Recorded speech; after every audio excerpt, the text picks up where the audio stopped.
Hello, YouTube. We will get started in a bit. Actually, I don't know if I'll tell yet. Oh, there we go. There we are. We're good.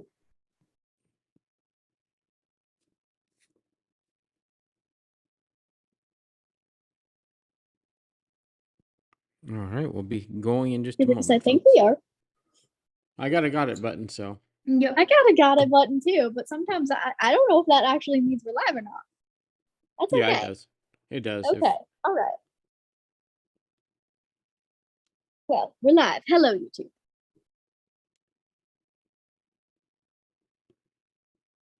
Now, where's my Zoom window? I got it button. Stupid Zoom and things. What? All I heard was the echo of I've got it button. Yeah, my Mac's sound is not going through the same sound device as Zoom, so it didn't switch over when I turned on my microphone. Oopsie whoops. All right, are Good we ready for job, this? Apple. I think so. Yep, I am. Don't Before forget to that, record. are we? No, I'm totally not gonna record. That's totally not gonna happen. Absolutely not. I would have nothing to edit, so I guess that makes it easy. Well, I mean, technically we have a backup because YouTube does record, so Right. I would just have to have go grab that video. I have had to do that before. Let's not have to do that. All right.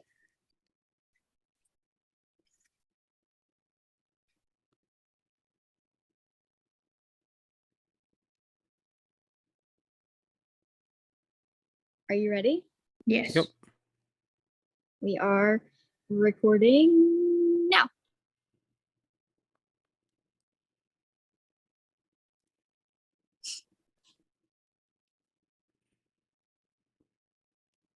Are we ready to start? Yep. Yes. Do I sound okay? Yep. Yep. Okie dokie. 3, 2, 1. Hello, everybody, and welcome to lucky number 3 of Bizibility. I have with me my co-host, Michael Doise. Hello, Michael. Hello, Alicia. It's good. We're on the third episode. This is becoming a regular thing.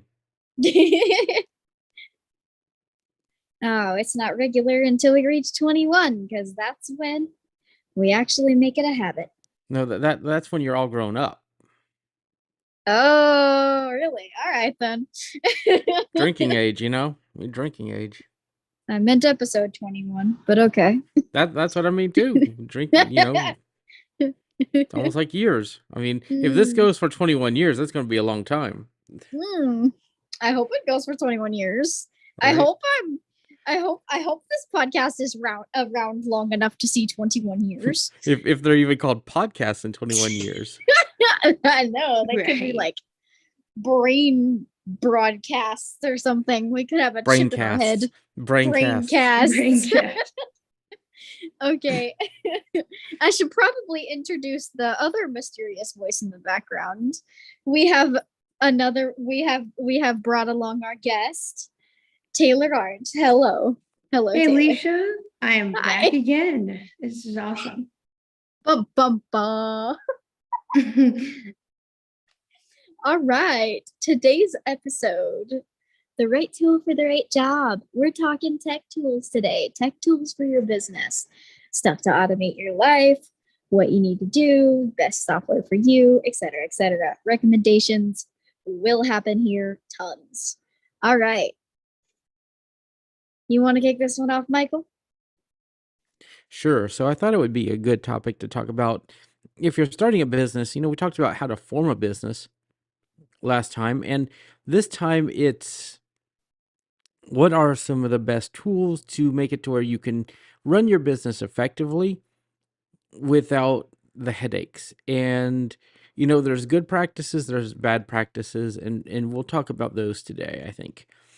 And so it's important to think about if you're starting a business, what are some ideas for tools that you can use for your business, and it all depends on the type of business and the size of the business.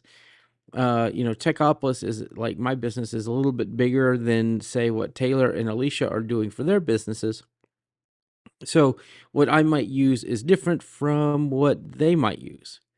And so we'll have a range of perspectives on this podcast. And then I'll also bring in some perspectives that I know from some other friends that are doing business.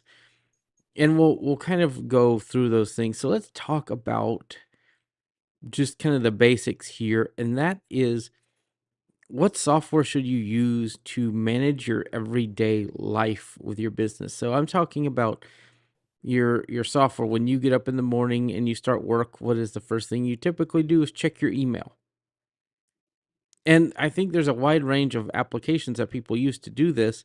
I can tell you for me, Mac Mail is my preference, but um, Alicia and Taylor, what do you guys use? I use the mail app for iPad or Samsung Mail on my phone. Basically, I mean, it's simple as that. I mean, it's already there. I just have all of my emails on one page in the app, in the Apple email app, and for the Samsung app, I just have my business email. But for like personal emails, I just have for personal emails and like company Gmail for Techopolis, since we work together.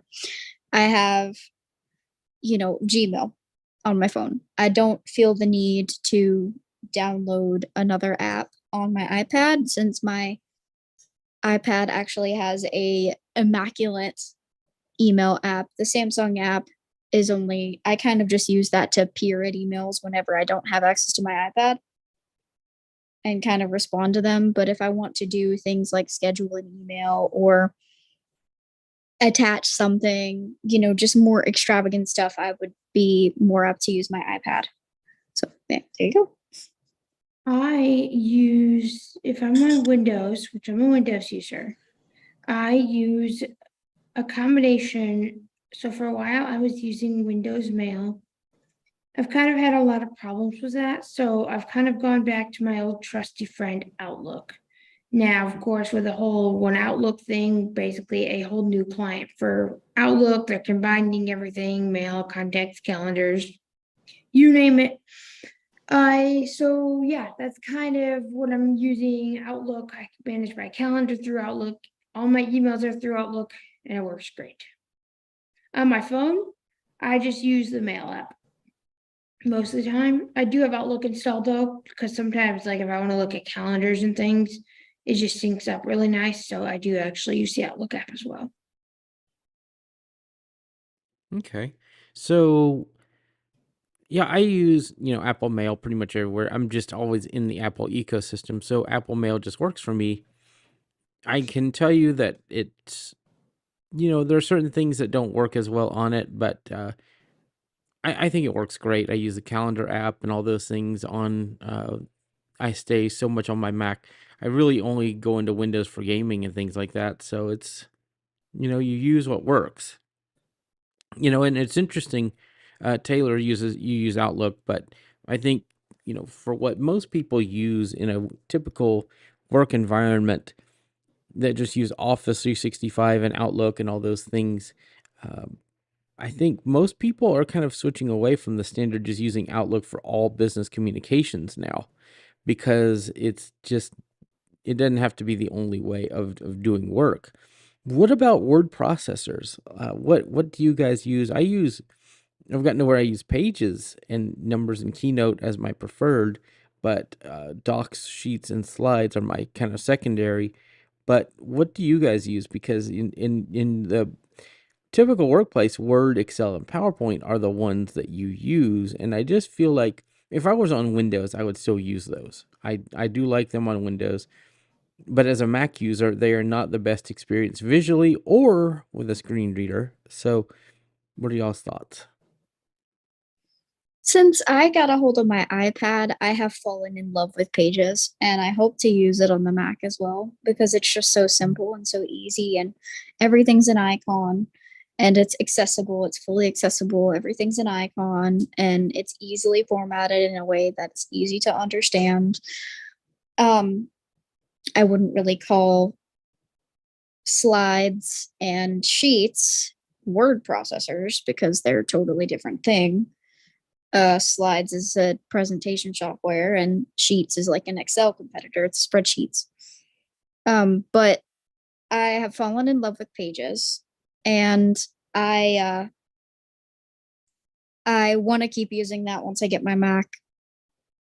But my secondary is probably Google Docs. As far as spreadsheets go, I haven't tried out Numbers. I haven't tried out Numbers yet for Apple, but I have gotten my hands on Google Sheets and Microsoft Excel. Now, Microsoft Excel, I don't know. Google Sheets, I still don't know. I don't know, man. I just don't screw with spreadsheets all that often.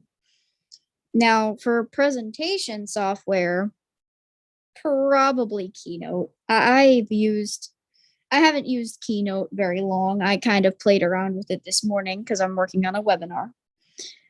But I think Keynote is probably going to be one thing I use a lot. I'm liking it so far. Probably going to use it on my Mac whenever I get that. But now Slides is probably my secondary. I do like Slides. It has wonderful themes. It's really easy to use, and it's worked, especially if I couldn't get a hold of something like Microsoft PowerPoint. Now they have a free version, but like, if you don't, it's kind of limited. So best option is to go with a free software like uh like pages, numbers, and Keynote, rather than paying something, if you're a small business, especially, if you have Apple, it's probably best to go for something like Pages, Numbers, and Keynote. Or if you don't, and you've got a small business and you're starting to get started and you don't really have the money to fund something like Word, PowerPoint, and Excel, you can go for something like Docs, Sheets, and Slides. So, yeah. I like that. My whole thing is I'm opposite of these two, and I kind of use the standard workplace software. Now, being an accountant and bookkeeper and all these financial titles that I have, spreadsheets unfortunately are everyday part of my life. For that reason, because of accessibility and just how widely adopted it is, I use Excel.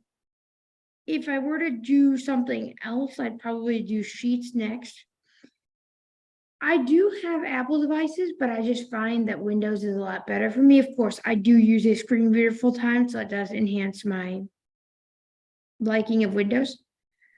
The other thing that I will say though is that depending on who you are or what you do, different software, like I said, is going to work for everybody. And the PowerPoint and Office suite, there is a free version, as Alicia alluded to. It is an online only version, I believe, and it has limited features, but you can also get a personal email, and that's what I actually do. Is I just have Office signed up to a personal and then just use that both for business and personal. That is a really, really great way that I do it because I always need Office anyway, so I just kind of have it that way. But yeah, that is kind of the standard software, just the Word, Excel, PowerPoint for all of my Office needs. Yeah, and for a personal account, Office is fairly inexpensive. It's like 70 a year, which is not Something like that, terrible. yeah. Yeah, it's not terrible, and that gets you the desktop applications. Mhm. So if you're a Windows user, that's not a bad deal because it's just not. Now a family license is 99. So that's really not a bad deal either for 5 or 6 users. So it just depends on what you need. I will always keep a copy of Office around just because sometimes I'm in Windows, sometimes I need to use those things. Now, go ahead.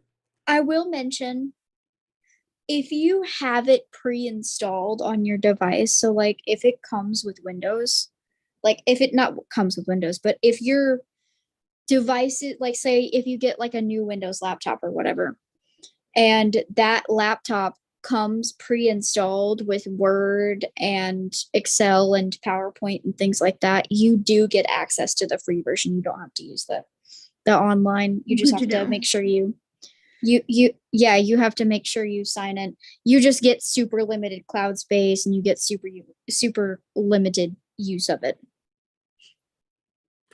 Let's be let's make sure that people understand though that when they typically have it installed, you are not getting Office for free. No. You're No. getting the applications for free, and typically what happens is you get 3 months free of Office. Yes. Yeah. You never get a free Office Never. install. So yeah, you will need to, your computer will give you 3 months to use it, and then you have to pay for Office. But yes, that is, they give you a trial and then you can go on from there. But Mhm. again, it's like 70 a year, so it's not Yeah, especially for unreasonable. personal. Unless Mhm.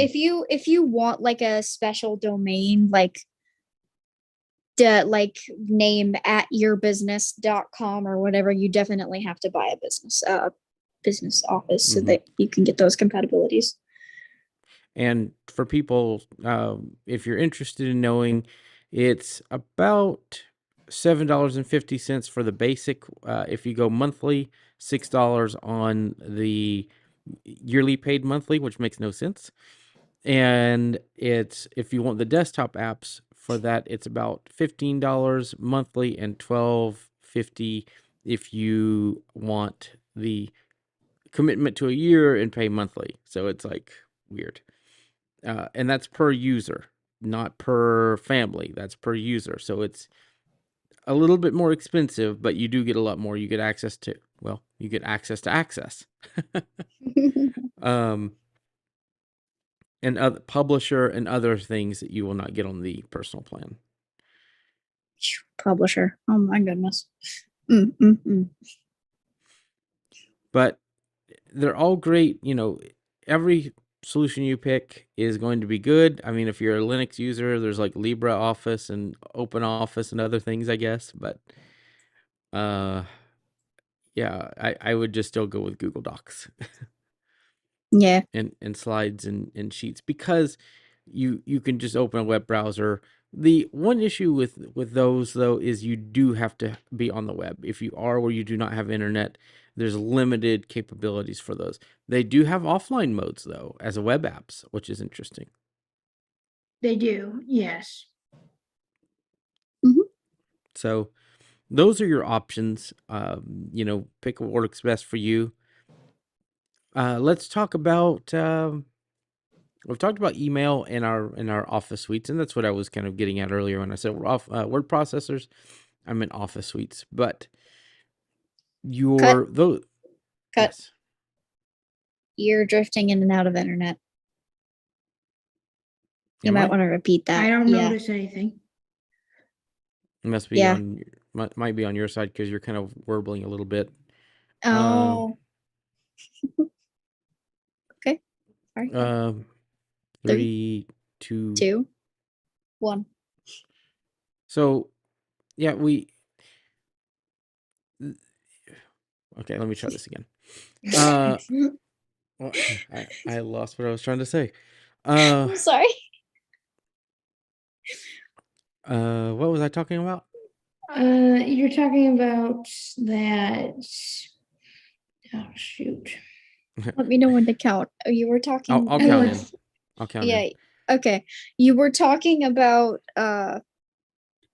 whatever software something. The last thing Yeah, I yeah. heard Oh, was okay, whatever I got it software back. you're gonna pick. I got it back. So 3, 2, 1. So whatever software you're going to pick, you want to make sure that it's customized to what you need and not what others think you need for your business. That's the important thing here for business software. I did mention Office, like word processors earlier, but I felt like there's so much to just, talk about here that we should bring it up all the way to Office Suites. That's why I mentioned Numbers, Keynote, and all those other things. Yeah. But the one thing to remember, though, is typically if you pick a word processor, you're getting the whole suite. If you're picking a spreadsheet, you're getting the whole suite of applications. So, Yep. and they do work best together. Just remember, too, that if you pick Google, it has to be online. It has to be over the internet. And there are some offline capabilities and things like that, but just keep that in mind. It's pretty limited. Mm-hmm. So let's talk about, I guess, one of the things that, you could use a basic word processor during meetings and storing information, but what are some tools that we use? I think a lot of people call these suites your second brain. And I think Alicia knows what I'm talking about with this, but softwares like Notion or things like that. And I know, Alicia, you've used Notion. I've used it.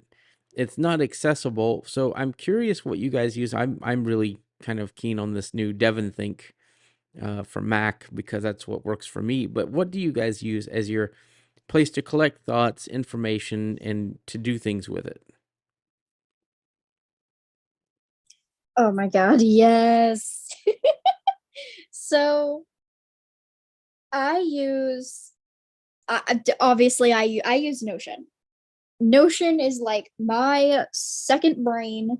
It is where I go to put my thoughts down. It's where I go to organize my thoughts. It's where I go to brainstorm. It's where I go to like make plans, have to-do lists. It's where I go to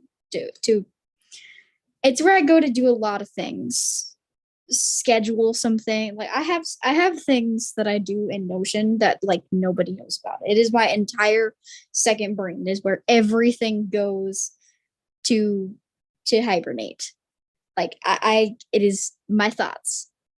It is my thoughts in a server. It is my thoughts in a cloud. It's really what it is.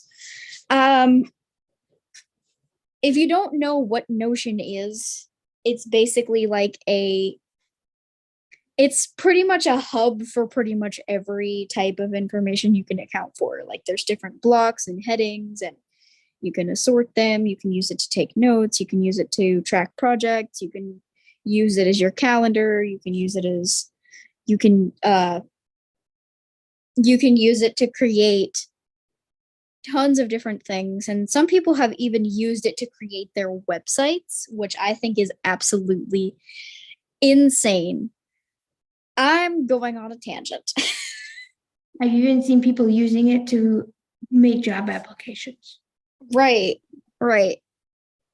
Absolutely. It's crazy what you can do with Notion. And it's kind of sad, really, because the first thing people think whenever they open up a page in Notion is, whoa, okay, blank page, unlimited possibilities with all this other crap to do. I'm overwhelmed. So if you're going to use Notion, I would recommend I would recommend first seeing if it's accessible enough for you to use it, because it is kind of inaccessible. It's not really quite it's more of a low vision software than it is a totally blind software, I will admit. But the second thing you're probably going to want to do is like watch a tutorial on it, because it does a lot of things. You can use it for a lot of things. So it's important to like know what you want to do with it. Third, I would recommend checking out the template store, because they do have a template store. And that template store can give you a bunch of different ideas.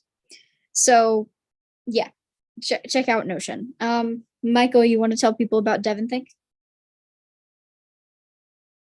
Yeah, but I'll do that. But Taylor, what do you use? Because I'm kind of curious, because a lot of these tools are not usable for you. I don't have So- one at the moment, and I do need one. I don't, like I said, I can't find anything that's accessible that I like, so I don't really have anything at the moment.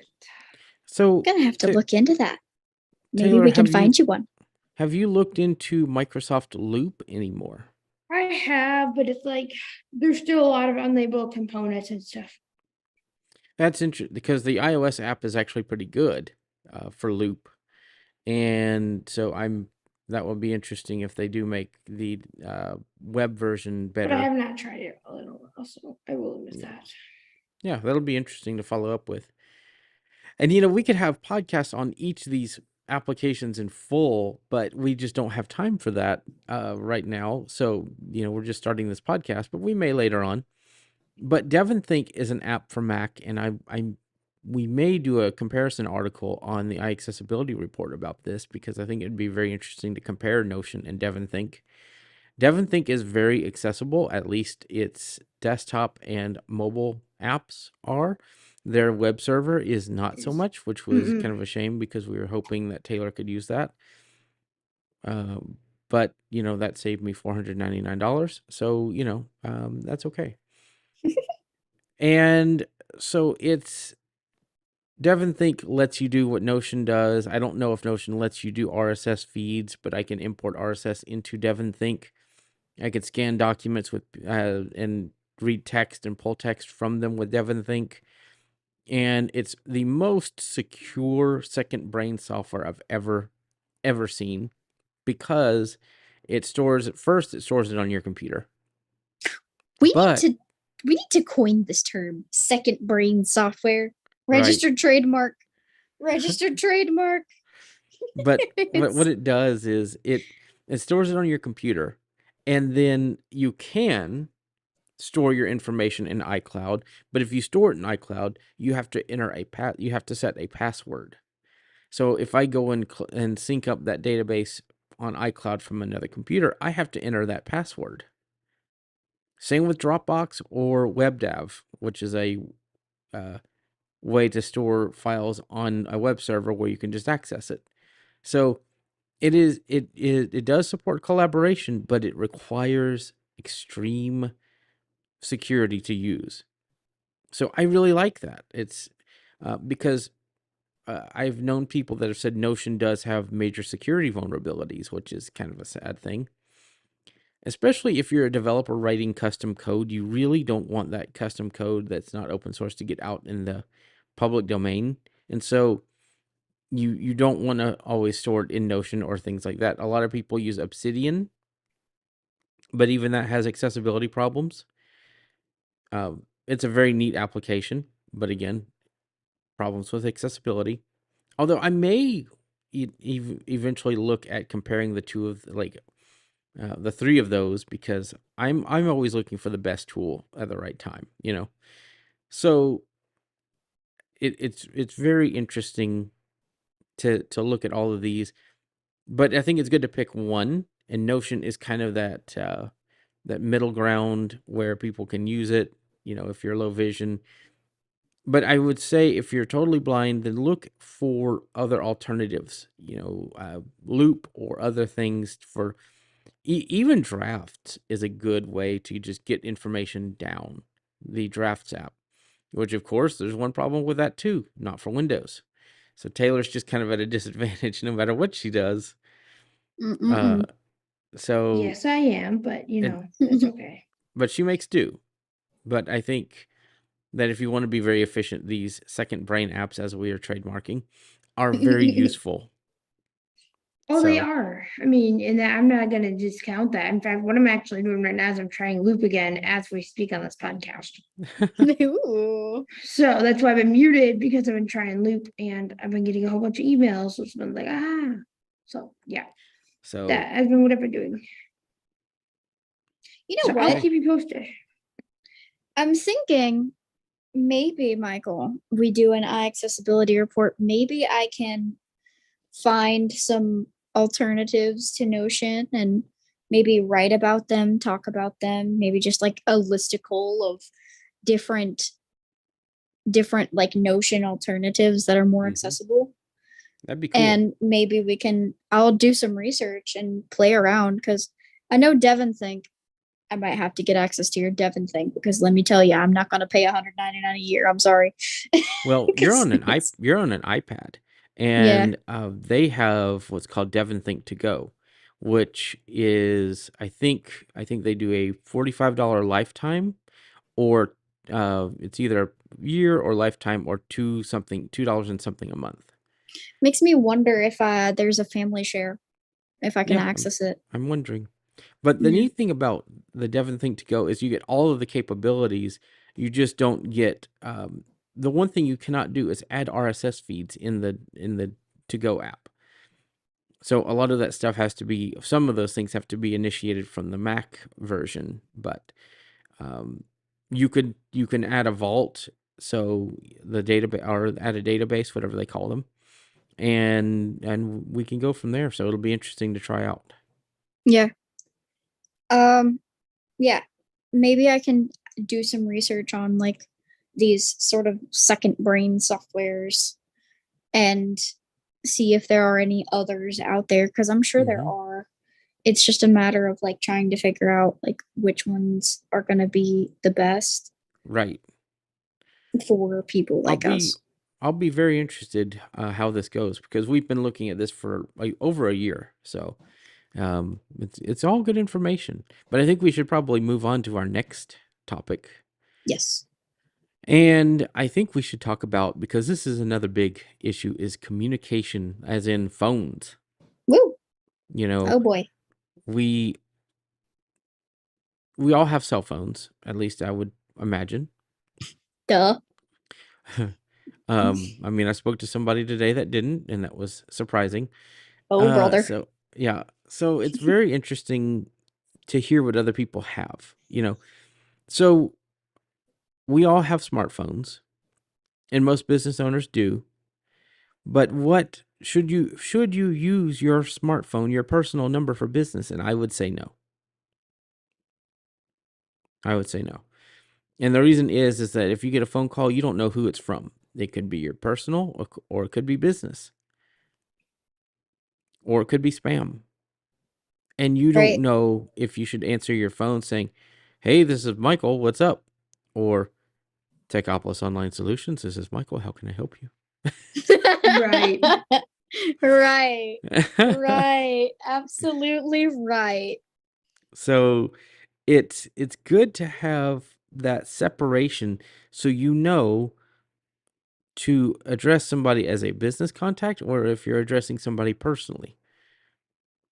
And there are several ways to do that. So at Techopolis, we are using Zoom Phone, but there's other ways too. And Taylor, why don't you talk about one of the ways that you've used, that you're getting rid of it, but it is a useful solution for business owners that need this through their carrier. So why don't you talk about your Verizon setup that you had? So right now, like I said, I'm getting rid of it just because it's, a pain and it's kind of pricey. But I had an extra line on well, actually, it was not a line. I don't know.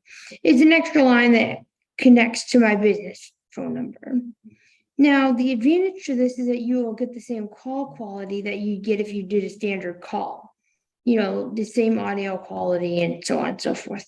The disadvantage is that it's a lot more expensive. And what I found out yesterday with Verizon is that I have to do a user recertification security check every 3 months.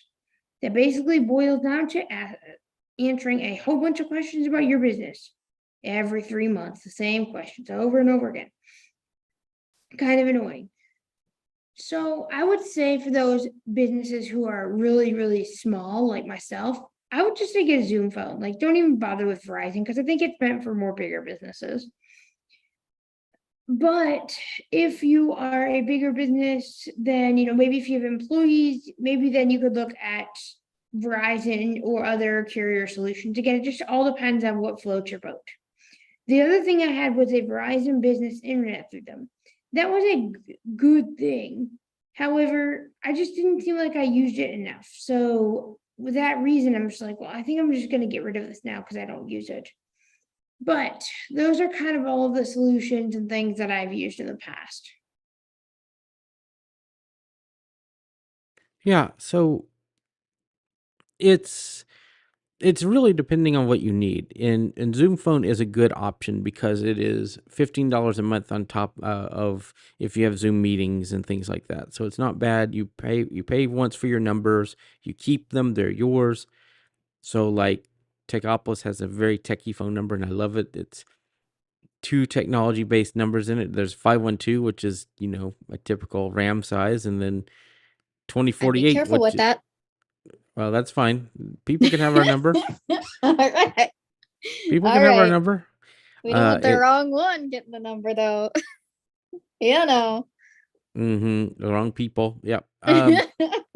So yeah, it has a 512 and a 2048, and it has, those two bits of information that make it sound very techy. So the rest of it, you'll have to either go to our website whenever that's up there or figure it out. And so it is very nice because you pick your number, you keep it, and it's just a very good way to use a business phone. You also get you can set up an IVR where somebody can record, like, press 1 for this, press 2 for that. So that's very useful. You can have office hours on the Zoom phone. You can set all of that up. So it's really a nice phone situation. I have The questions. Sure. So, can someone text you? Or is it Yes. just phone calls? Yes. Okay. How would you receive calls and texts? With a So Zoom app. you have the Zoom app on your phone. Mhm. Now, I don't know if people can text the main number in Zoom Phone unless you assign your line directly to the main number, which you can do. But like for Techopolis, we have the main number go to, it rings multiple, like it rings an IVR. Now, Mhm. for example, Taylor has another phone number that she purchased on the Zoom that she can text from. That's her business number that connects to Techopolis. So that is, uh, you can text from those You lines, can.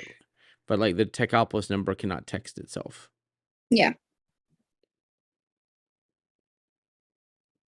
Got it. Okay. So, when you answer a call, is it going to be like, are you going to get like something from Zoom? Is something from Zoom going to pop up? Or is there going to be like a normal, like, how would you? It's a A different window route. from Zoom, a Zoom window comes up and you answer the call, but you can also, cool as this is, move that call into a Zoom meeting. Yes, and I've done That's that so many times. cool. Yeah. So you can answer it on your computer.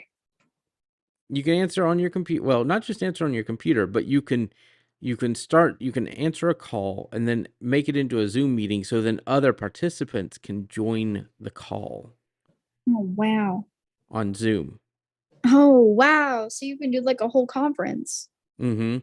I've done that and it works. I mean, it makes flawlessly. sense. It makes sense because people can dial into Zoom meetings with their phone. So it makes sense.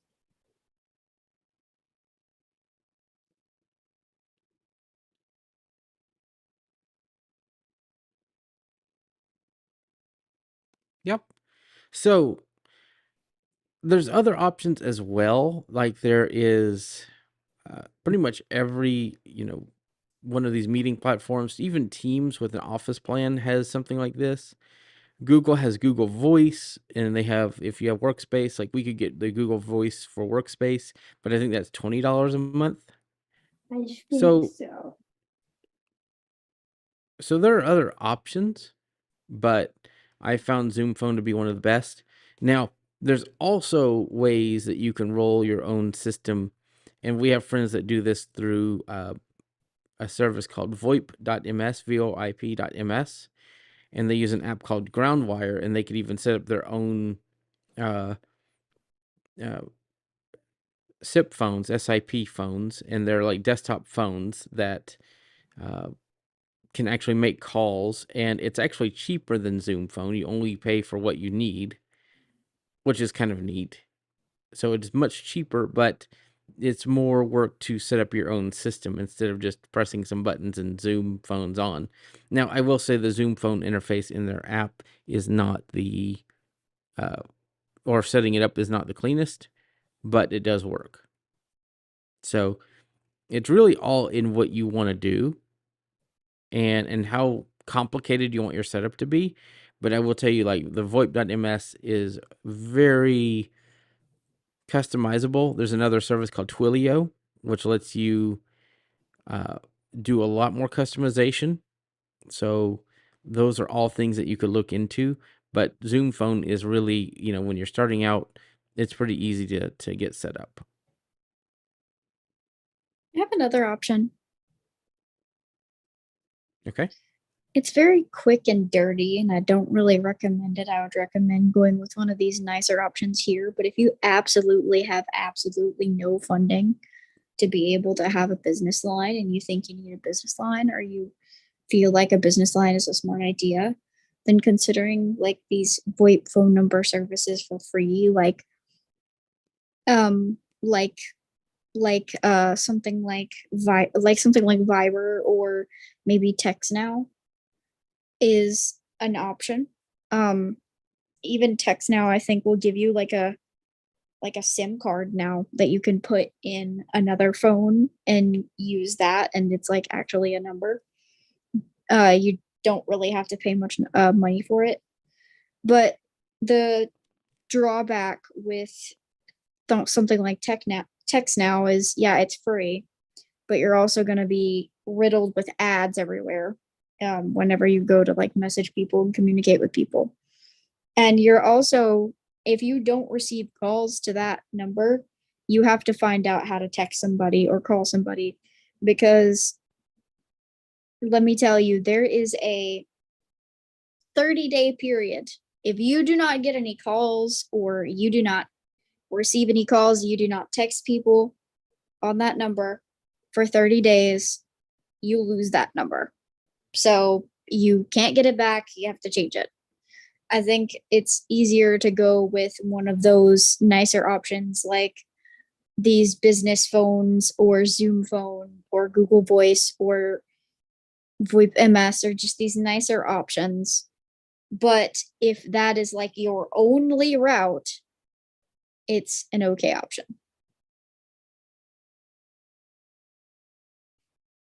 Yeah, and one thing I do want to mention with anything that you're going to use, when you've heard the saying, I'm sure you tell me who you hang around with, I'll tell you who you are, kind of thing. That goes for business owners too.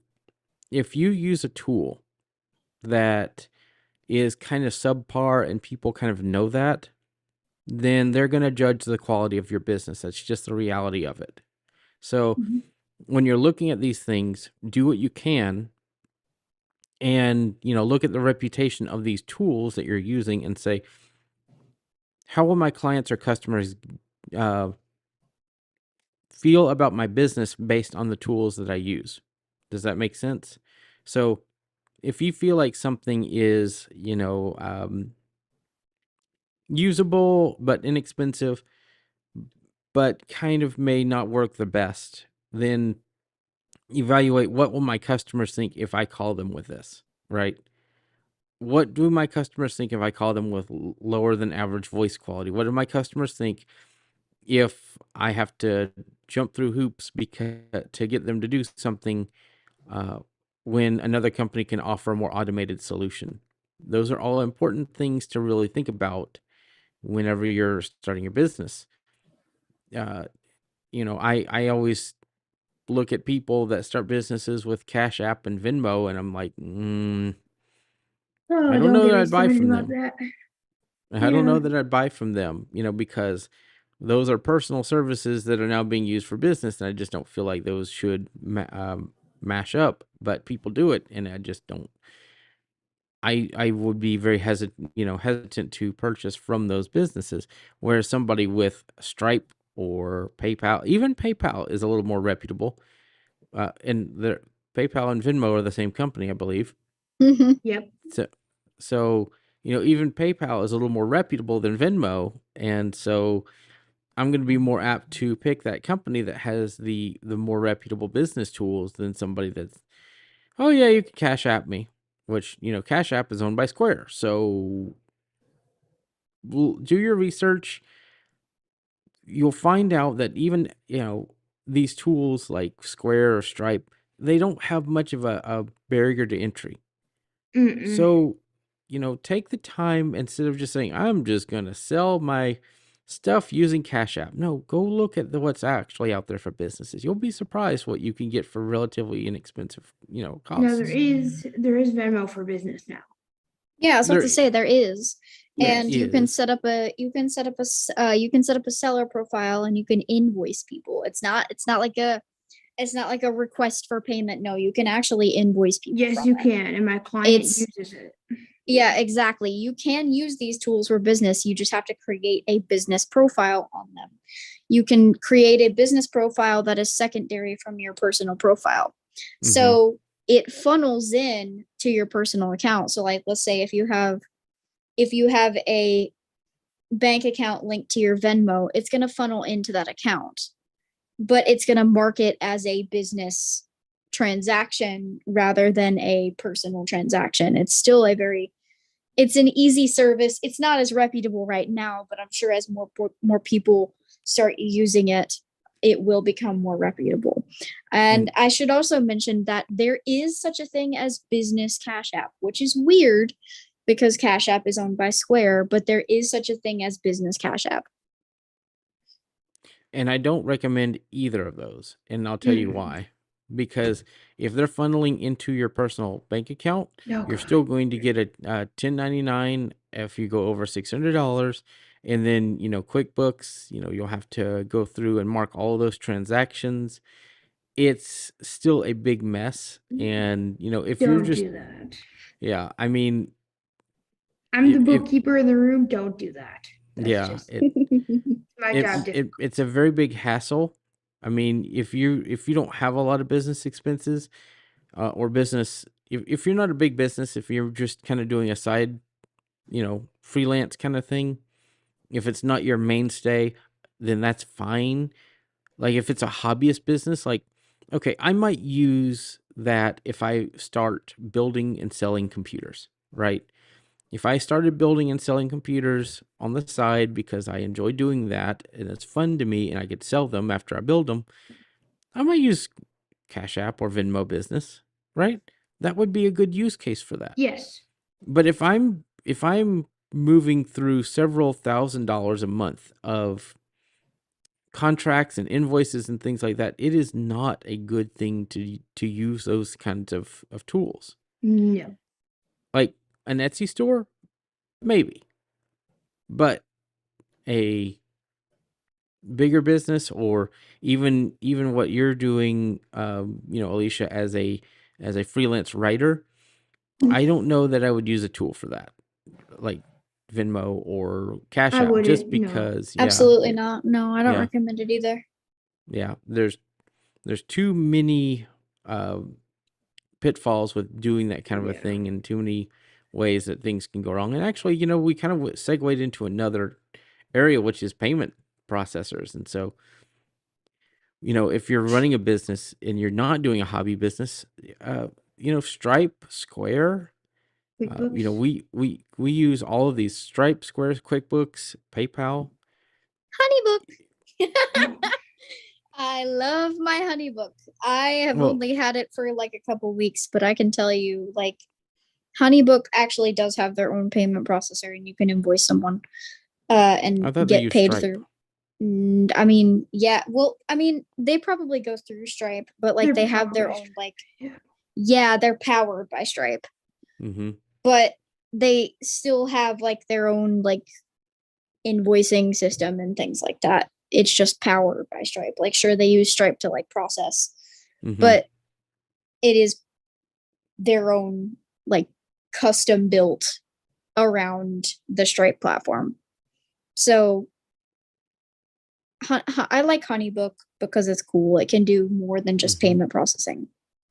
Now, for reference, Stripe is like all of the other systems, but what makes Stripe different is it is a completely customizable payment processor. It is actually built for developers. So it is not the most front end centric. So when Stripe came out, you could hardly do anything with graphics. It was all based on building up web pages around Stripe, which is very difficult when you want to use it for certain things, right? Yeah, which now I know how So to do that, but still. they're adding more and more features like Stripe with Link, where you can, have a portal from Stripe, but all of those things are late in the game. They did not start out that way. It was very much code centric first, but they offered some of the best deals to get started too.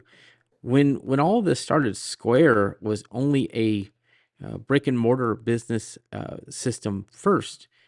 Even for websites, for buying things, it was brick and mortar only. It was not a digital goods company. Right. So Stripe was kind of the way you had to start for digital goods. And so it's very interesting, that there's so many options now. I mean, PayPal was also one of the original ones out the gate too. Mhm. So those were kind of the three that, you had to work with. But my recommendation is look at all four of them and pick the one. Well, we use all of them Mhm. for different Yeah. reasons. Although we don't really use PayPal because of their outrageous fees. Sorry. No. Sorry, PayPal. Sorry, not sorry. So it just depends on what works for you in that situation. I love that I could just go to invoice.new in any web browser and quickly fire off an invoice in seconds. That to me is amazing. And that's Right. Stripe. That's Stripe. Mhm. Right. So it just depends on your workflow. Honeybook is great. There are a very few accessibility issues in that Mhm. software, but it works well on mobile, works on desktop. It's a good CRM and uh, um, payment I love system and all those things. I love Honeybook because it is a very good all-in-one type software.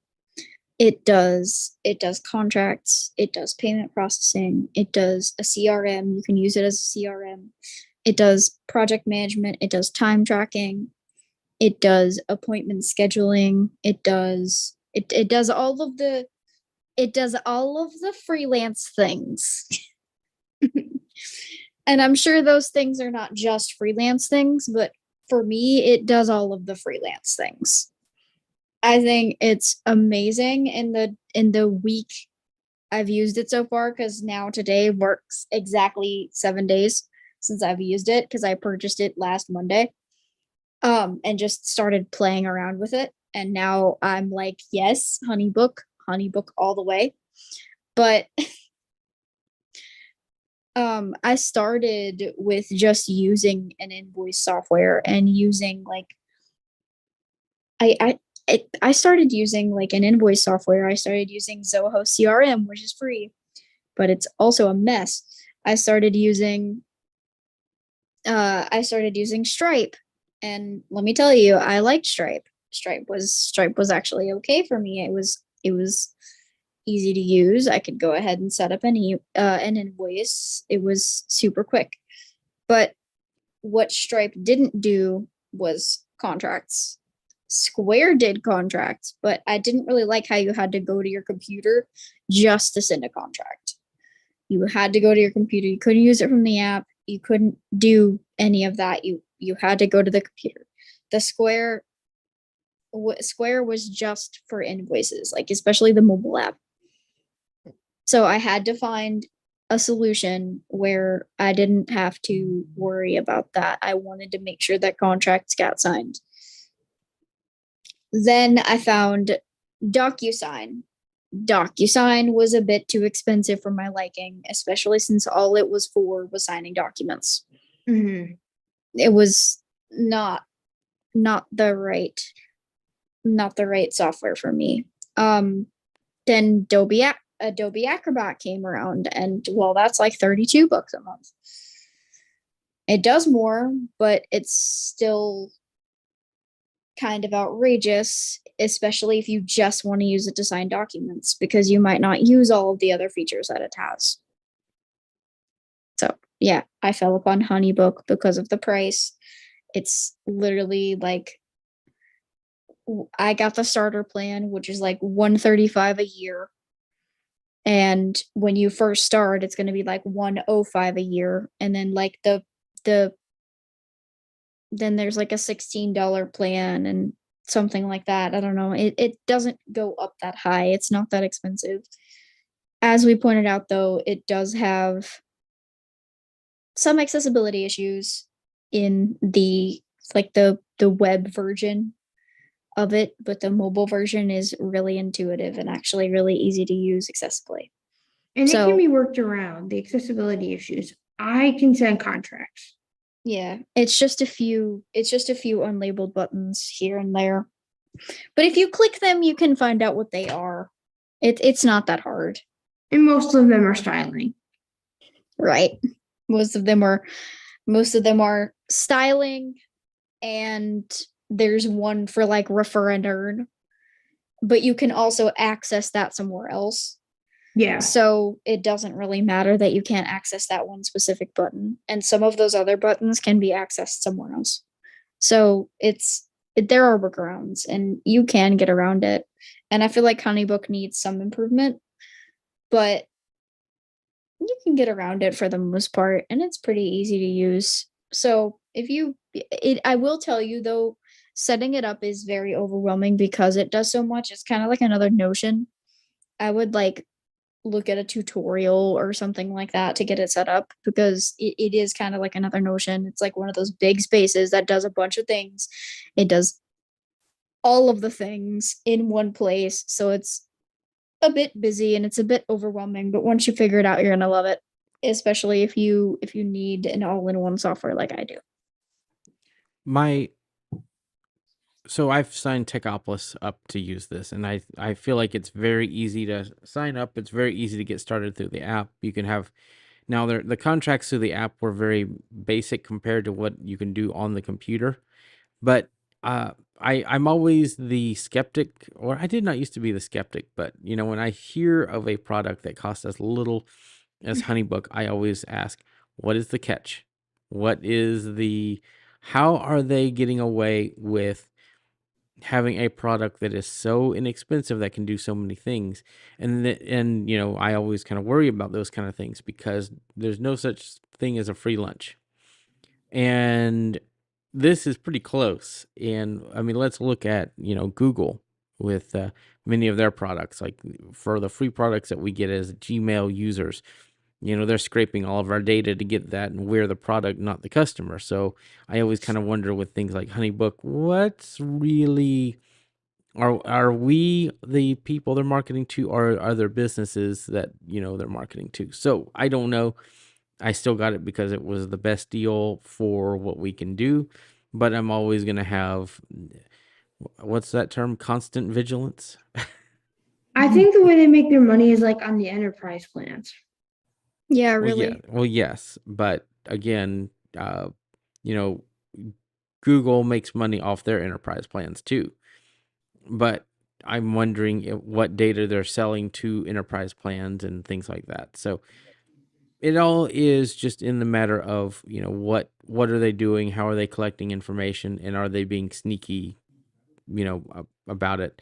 But again, it's kind of like, anything else. You use what you can use to get the job done.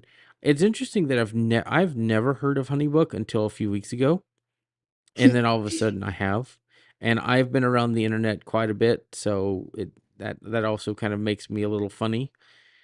I've I've heard heard of about it, yeah, and then I forgot about it. So Yeah. I've heard It's of course HubSpot, Zoho, all the other big CRMs, Jetpack CRM, but I've this is kind of a first for this one for me. So it's always, you know, when you hear about something you've never really heard of in the big circles, it's kind of like, well, why aren't more people using this? I guess that's kind of my why aren't more people taking advantage of the good deals, right? I think I know why. it's not marketed very well.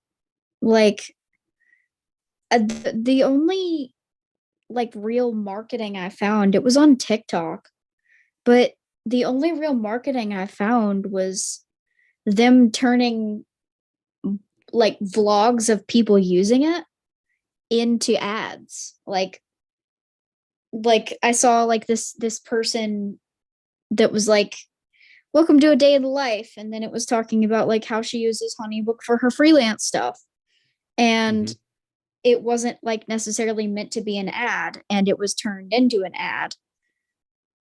Granted, she probably selected that permission so that they could do that, and she probably gave them Mm-hmm. permission, but it's not really marketed very well. And I think that's why it's so, the demand hasn't gone up as much because they're not marketing it so hard. They're not pushing it out there. Like I feel like there's just not as many people that know about it. And I feel like that's kind of why they get away with the low prices, because they don't have a lot of people and they're trying to get more people in. Right. I think we're getting close to the top of the hour, but I think there's one more, or well, we're past the top of the hour technically, but for the sake of the podcast, I think we're getting close. I think we should talk about websites. Like, if you're starting a business, how do you get your website up and going quickly? And that's something I think we all have some experience in. And there's several things that you can do here. One thing that I would recommend people look at, I know everybody else is going to groan and say, oh God, but if you are a business owner and you're low vision or you have sight, the easiest way to do it is Squarespace. That Oh, really is the quickest way. Oh God. oh, oh my God. I actually like Squarespace from a visual point of view, because it does make accessible websites on the front end. It's just the back end that's hideous. um, I haven't tried it, so I would not know. yeah, you can actually make very nice looking websites with Squarespace. It's really drag and drop, but they're trying, they're really trying. Like, I could tell that they're really trying to make it accessible, but just the way that they market it and the way that they built it just does not work with a keyboard. Now, what's really neat is that the Squarespace mobile app does make things accessible. There's like move up and move down buttons for the menus and some really cool stuff that you could do on mobile. And I mean, it's really not a bad experience, and they're not a bad company. They do some, there's some kind of in some weird waters with domains right now. But Oh my God.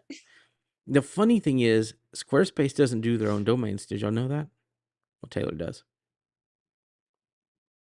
Uh, could that be why they bought Google domains? No, because I bet I don't think that Squarespace. So Squarespace does all their domains through a company called Tucows, Tucows, and they were very well known back in like the 90s and 2000s. I think they did download.com and a bunch of other places, but they're also known for another website called Hover. So when I moved a domain from Hover to Squarespace, it was like that, 4 hours, boom, done, because they're both owned by Tucows. And so I think that, and Tucows is a great company. And so it's very interesting, knowing that their domains are through there. But you can buy your domain through there. You can get their reseller of Google Workspace, so you could get your email and all that set up through there. You can do all those things, and it just works really well. And it's just a great drag and drop experience. So they also have a good stock photo library, so check that out. But DreamHost is another good one, and that's who we've been using until recently. We're, well, kind of half and half. And they're great. They have shared hosting and VPSs and managed WordPress hosting as well. All And right. really, DreamHost's managed WordPress hosting is about the same price as a Squarespace site. So it just depends on if you like your websites WordPressed or if you like them Squarespaced. What about Wix? That's another I option. I've tried Wix once. I just didn't jive with the interface. I mean, there's tons of options out there, but I just didn't like the interface as much. I would write. I Now I've heard people say that Wix works with Google to get some of the best SEO on their websites. That's one thing I have heard. Yeah. Um, One but thing I if I will talk about with Wix is their interface. Actually, I don't know how long it's been since you've used Wix, but their interface has actually become a whole lot more visually pleasing on the back end. And that was really easy to like navigate for me because I had a Wix, I had a free site from Wix for a little bit, and that's what I was like running all of my stuff on. But I didn't really like using a free site, and I really wanted WordPress because I knew what I was doing with WordPress. I didn't have to worry about a I don't know. I don't know. I knew what I was doing with WordPress because I'd had a WordPress site before, and I knew how to build with WordPress because WordPress wasn't something that I don't know, it wasn't unfamiliar to me. Wix was very drag and drop, but I didn't really like the options I had with Wix. Um, it was easy to put together, but I didn't really like the options that I had. I didn't like the site that I got out of it because it just wasn't my best work. But the actual interface for Wix it's very visually pleasing, and it's actually pretty intuitive to navigate now. I don't know how long it's been.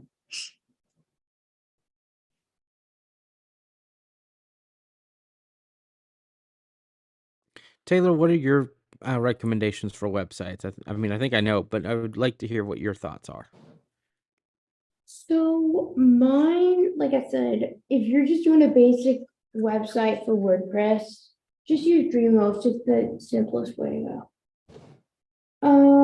I mean, you could also do other things like you could, use something that Michael's maybe talking about. I don't know. But it just all depends. The only issue I've had with Dreamhost is that sometimes their speeds can be a little bit less than optimal. But if you're just doing like a brochure site for your business, it's not really that big a deal. But like for Techopolis, like we're doing a whole bunch of other stuff, more interactive sites, and so we're using something new.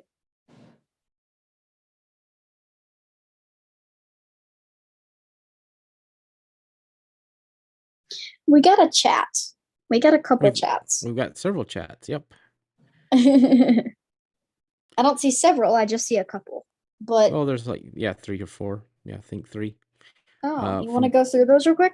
Maybe we can expand. So one of the messages was talking about Voice Dream Writer for kind of that second brain. I I don't know that that's for Windows, so that's one thing there. And I'm not familiar with some of the other mentioned items, but we will look into those.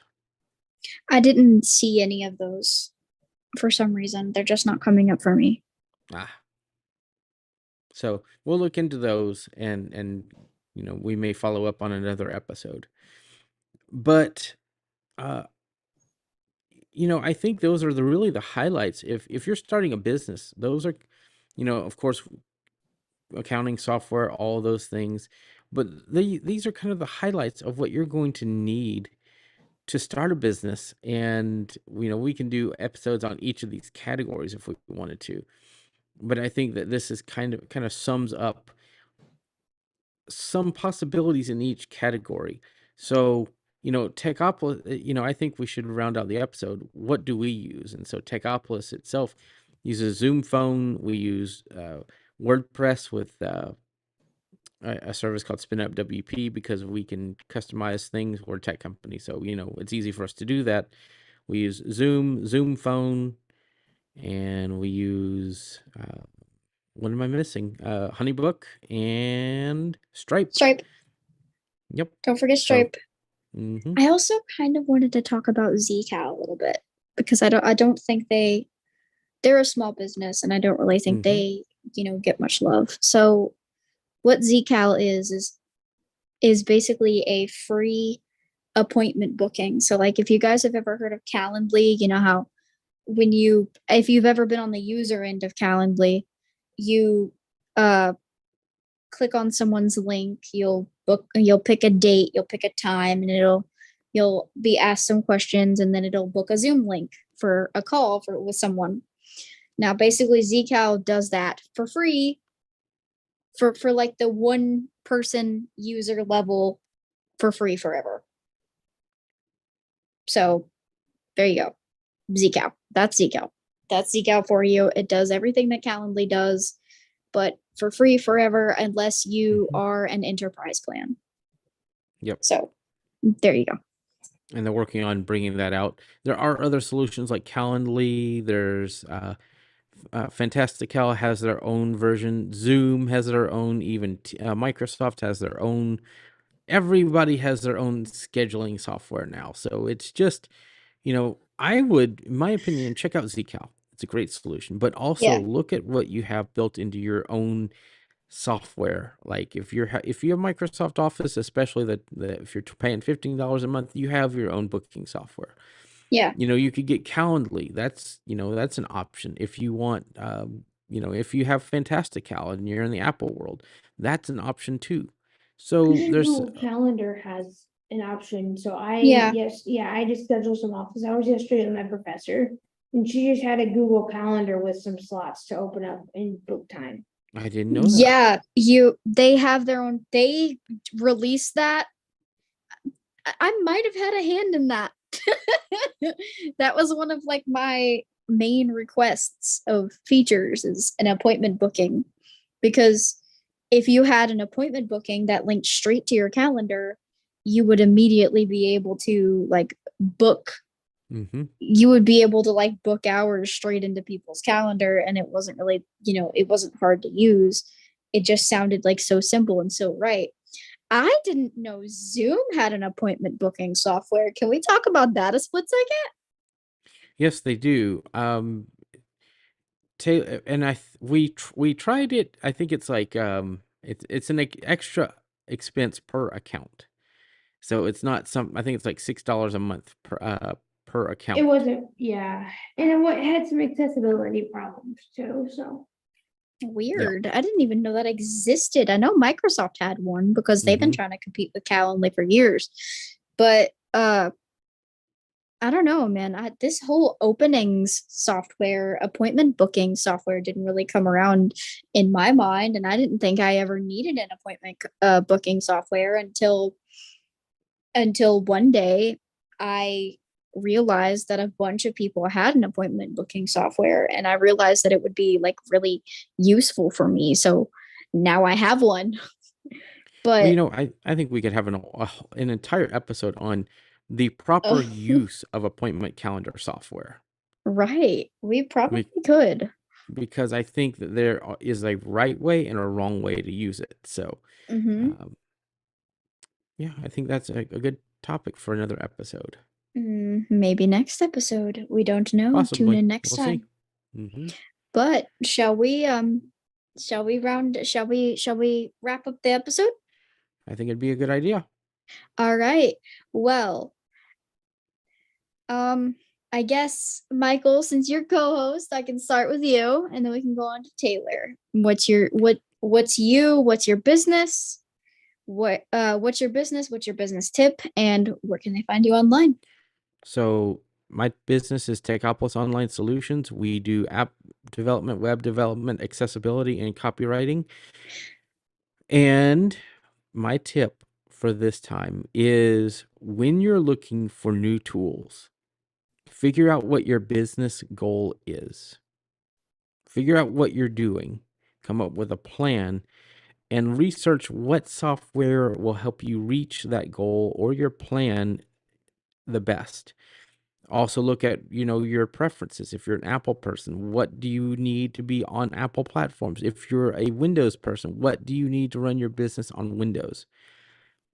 we have a lot of talks on our different podcasts about, what works best. On Mac, it's more the native apps. On Windows, it's becoming more of a web platform. So what works best for what you're doing, and figure out the solution that works best for you, and talk to people and say, what do you use? Talk to other business owners, use communities, find out.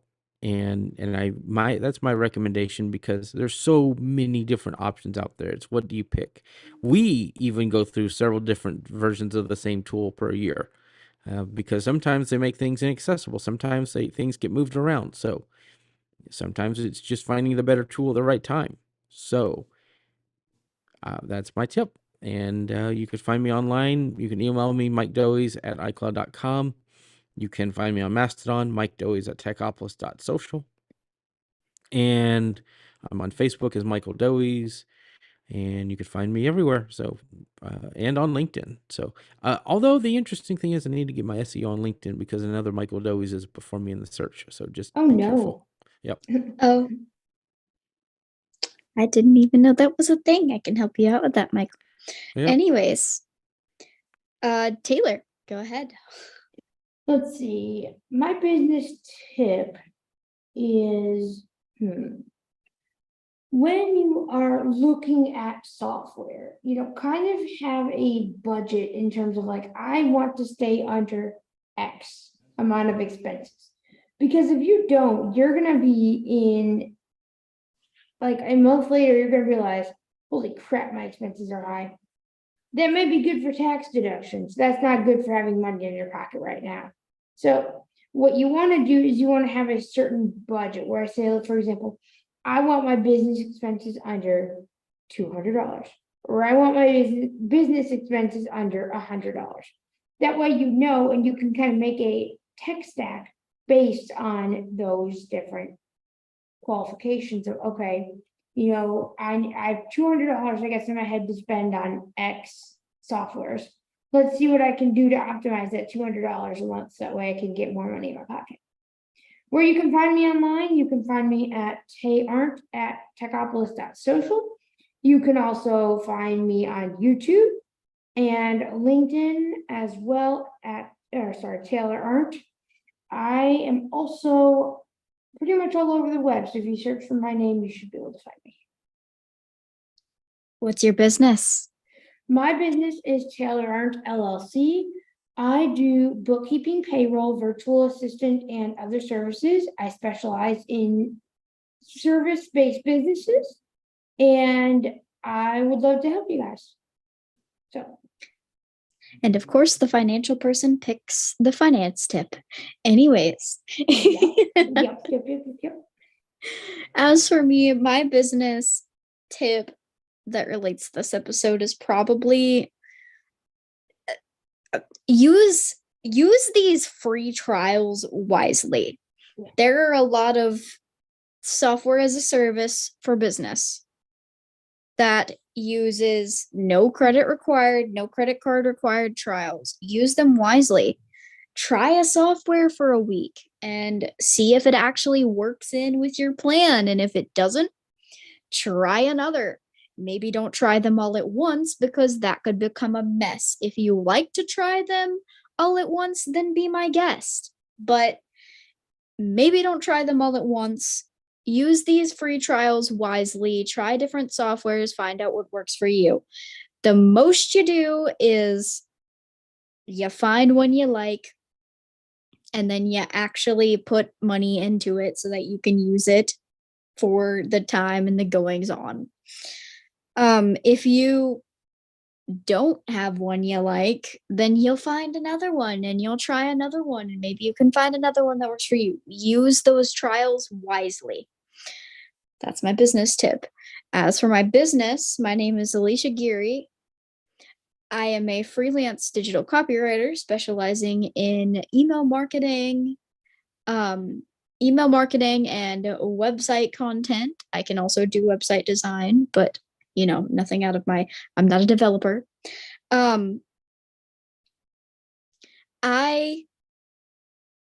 You can find me online as Alicia Geary on LinkedIn and Facebook.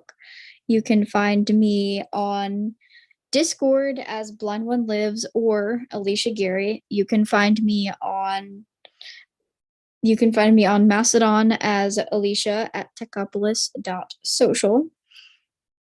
And you can find me pretty much everywhere else as Blind One Lives or Alicia Gary. Just look me up, you'll find me. Trust me. I think that is going to do it for another episode of Bizibility. If you liked what you heard, then feel free to share the content with your friends. And thanks for listening. Have a good one. Have a good one, everybody. Bye, everyone. Bye, everyone.